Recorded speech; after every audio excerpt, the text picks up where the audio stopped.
Assalamualaikum, salam sejahtera tuan-tuan dan puan, tiap-tiap tun. Kita boleh dengar ada negeri yang perlukan bantuan, negeri dah banjir sebagainya, perlukan bantuan daripada negeri-negeri lain untuk bantu uruskan bencana tersebut.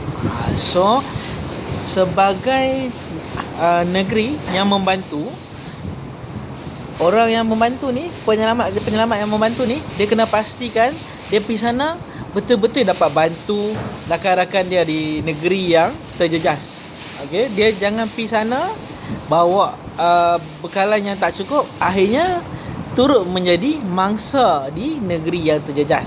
Contoh, dia tak bawa cukup makanan, tak bawa cukup peralatan penyelamat dan sebagainya. Akhirnya penyelamat yang daripada negeri yang nak membantu ni dah jadi mangsa di negeri yang cubanya dibantu pada awalnya. Okey, so tim yang nak ke lokasi yang bencana ni, first dia kena pastikan dia ada self sufficient, maksudnya makanan cukup, air cukup, peralatan penyelamat cukup, bahan api cukup dan sebagainya, cukup untuk anggota dia sendiri selama sekurang-kurangnya 14 hari. Okey, kalau ada 30 anggota dalam tim tersebut, 30 anggota darab 14 hari. Kena ada kelengkapan yang cukup. Maksudnya untuk air sehari 3 liter minum dan 20 liter untuk mandi dan sebagainya. Maksudnya satu orang kena standby 23 liter air.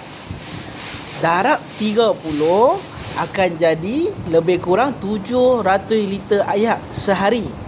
Darab 14 hari. Kena ada air yang cukup. So, air yang begitu banyak, kita takkan mampu bawa dengan satu lori 5 tan.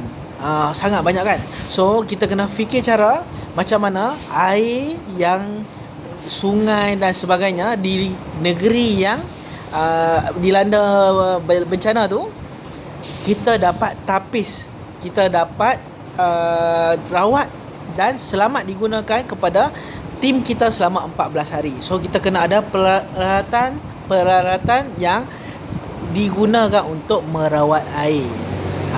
Contoh, air ni kita selalunya kumpul dulu dalam beg. Okey, dalam beg, kemudian bila dia dah mendap, lepas 30 minit, yang atas tu baru kita transfer ke bekas yang kedua. Bekas kedua letak klorok pula sukatan tertentu, lepas tu kacau.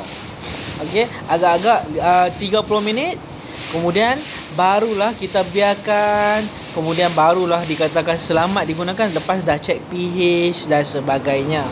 Okey, so itu metod yang dululah, cara yang dulu. Sekarang ni dekat online pun dah banyak dah peralatan untuk merawat air. So boleh sediakan peralatan-peralatan tersebut supaya kita dapat sediakan air 700 liter untuk 30 orang dalam masa sehari, darab 2 minggu tu. So kena ada bekalan air yang cukup untuk diri sendiri, untuk tim tu sendiri, makanan yang cukup dan sebagainya. Yang kedua, kita kena daftar. Maksudnya daftar ni macam mana? Kalau peringkat Malaysia ni, kita kena daftar lah. Okey, kalau bencana under NADMA, so kena NADMA recognize tim kita ni sebagai penyelamat untuk medical ke, untuk penyelamatkan dan sebagainya. Ada tugas-tugas kita. So kalau tugas tu memerlukan tim kita, baru NADMA akan panggil.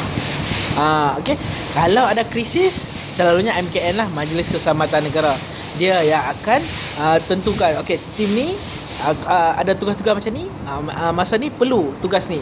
So memerlukan pasukan tersebut. Okey, so kita kena recognize by MKN dengan NADMA dulu, baru kita boleh buat kerja. MKN untuk krisis, ketenteraman awam dan sebagainya, dan NADMA untuk bencana. So macam mana kita nak recognize by NADMA dan MKN? Kenalah ada latihan bersama, lepas tu ada certification dan sebagainya. Ada banyak-banyak cara lah. Kalau di negara ASEAN pula, kita kena certified by AHA. Negara-negara ASEAN dia kena certified by AHA. Dia punya base dekat Indonesia. So kalau ada bencana dekat negara-negara ASEAN, AHA ni yang akan tentukan bantuan apa yang diperlukan. Contoh dia nak pengangkutan saja, sebab dia perlu angkut barang yang banyak dari satu lokasi A ke lokasi B. So dia memerlukan pengangkutan saja. Ataupun dia perlukan bekalan makanan, ataupun bekalan makanan dah cukup, dia nak tenaga untuk pasca banjir, untuk cuci rumah penduduk kampung yang banyak sangat sampah, banyak sangat benda yang rosak. So jenis bantuan tu AHA yang akan tentukan, dan AHA akan bagi tahu dekat negara yang nak bantu apa yang diperlukan. So kita tak boleh pi secara melululah macam tu saja. Kena tahu apa yang diperlukan, dan baru kita sediakan yang diminta sahaja, barangan yang diminta sahaja. Okay? Kalau kesihatan sedunia, kita ada WHO, kena certified by WHO. Barulah kalau ada bencana di negara yang selain daripada ASEAN, dia akan minta bantuan kita untuk perbantu. Okay?